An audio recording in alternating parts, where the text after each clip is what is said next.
జర్నలిస్టులకు మంచిది కూడా నాగరితే, అది కూడా మీడియా అకాడమీ కేసీఆర్ ఇచ్చినందువలన అయింది.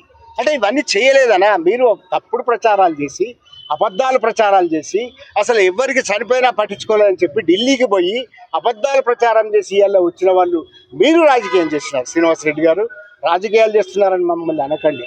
వాళ్ళని విడిచిపెడదాం. ఇది జర్నలిస్టుల హక్కు. ఈ హక్కును రేవంత్ రెడ్డి గారు జాగ్రత్తగా గమనించండి. ఇది మా హక్కు, మేము సాధించుకున్న హక్కు.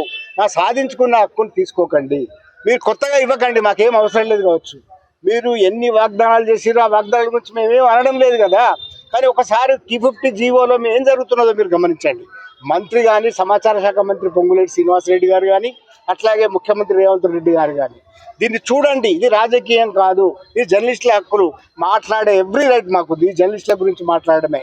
మీ గురించి మేమేం అనడం లేదు. మీ పాలనకు సంబంధించింది కాదు, మీ పోస్ట్ మార్టంకి సంబంధించింది కాదు, మీ పాలన పోస్ట్ మార్టం కాదు. ఇది జర్నలిస్టుల హక్కులకు భంగం కలుగుతున్నది కనుక ఒక జర్నలిస్టులుగా, తెలంగాణ ఉద్యమంలో పాల్గొన్న జర్నలిస్టులుగా మేము ఇది అడుగుతున్నాం. గుర్తుపెట్టుకోండి, ఇది రాజకీయం కానే కాదు.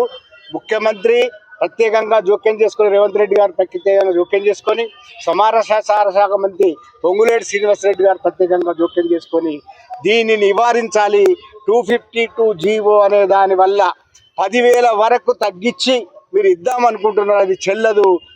డెస్క్ జర్నలిస్టులకు కూడా అక్రిడేషన్ కార్డులే ఇవ్వాలి. మీడియా కార్డులు అనే విభజన రాకూడదు. అట్లాగే నియోజకవర్గ స్థాయిలో విలేకరులకు కూడా ఇవ్వాలి. ఇంతకు ముందున్న 23,000 అక్రిడేషన్లు అట్లాగే కొనసాగించాలని డిమాండ్ చేస్తున్నాం.